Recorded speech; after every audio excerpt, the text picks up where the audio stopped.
Kamakailan lang ay nagkaroon ng buhawi kung saan marami ang napinsala dito ay ilang lugar sa Maynila. Sa bansang Amerika, karaniwan na sa kanila ang tornado o ang tinatawag na buhawi. Ngunit ano nga ba ito at saan na nanggagaling? Alamin natin sa report ni Marita Muahe.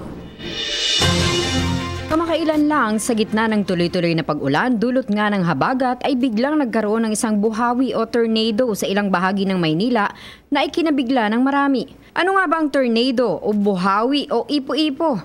Ayon sa Pag-asa, ito ay isang malakas o magulong hangin na nanggagaling sa kalangitan, pabagsak ng lupa.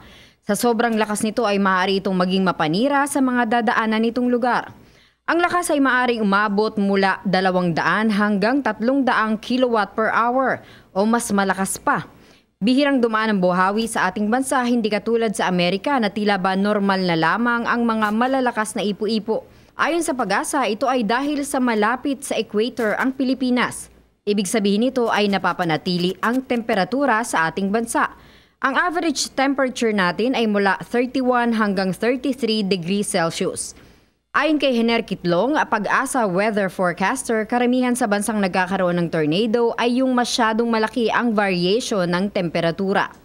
Pero dahil po sa tayo ay maintain po yung temperature natin, nagkakaroon lang tayo ng tornado kapag nagkakaroon ng tinatawag na cumulonimbus clouds.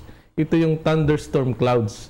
Pag mostly yan nagmumula sa severe thunderstorm, ibig sabihin malawak po yung kaulapan. At actually madaling makita naman itong ulap na ito dahil masyado itong madilim. Madilim ito at nakakarinig ka ng mga thunderstorms at pag may narinig ka na sunod-sunod na mga pagkulog-pagkidlat. At minsan mayroon pa itong nagbibigay pa ito ng mga kristal, yung mga yelo bago magkaroon. Dagdag ni Kitlong na pag nagkaroon ng thunderstorm ay may hangin na bumababa at umaangat. At yung hanging downburst na sa sobrang lakas ng bagsak ay maaaring makasira ng mga gamit. Subalit ang downburst na ito ay hindi pa tornado. Para masabing tornado ang malakas na hangin ay kinakailangan magkaroon ng funnel o yung madilim na hanging tila korting V na napakalakas at umiikot. Sa karagatan naman ay tinatawag itong water spout. Bihira ang tornado sa ating bansa kung kaya't wala tayong mga signal warning ukol dito. Bukod pa sa hindi kayang ma-detect kung kailan magkakaroon ng tornado.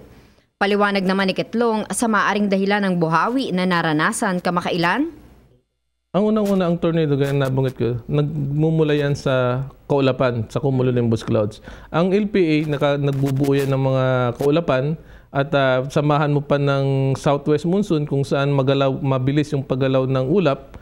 So, doon sa lugar na nakabuo siya ng tinatawag na severe thunderstorms, malaking kaulapan na napakalaking cumulonimbus clouds. At sa point na yon, naging unstable yung atmosphere, nakakuha siya ng malamig na temperature hanggang nakakabuo na siya ng mga thunderstorms, ng tornado. Paalala ng Pag-asa, sakaling magkaroon ng isang tornado sa inyong lugar, huwag nang lumabas at manatili na lamang sa loob ng bahay kung saan mas ligtas. Para sa PTV News, ako si Marita Muahe. Ako po si Cathy San Gabriel. Subscribe na sa PTV YouTube channel. I-click lang po ang subscribe button.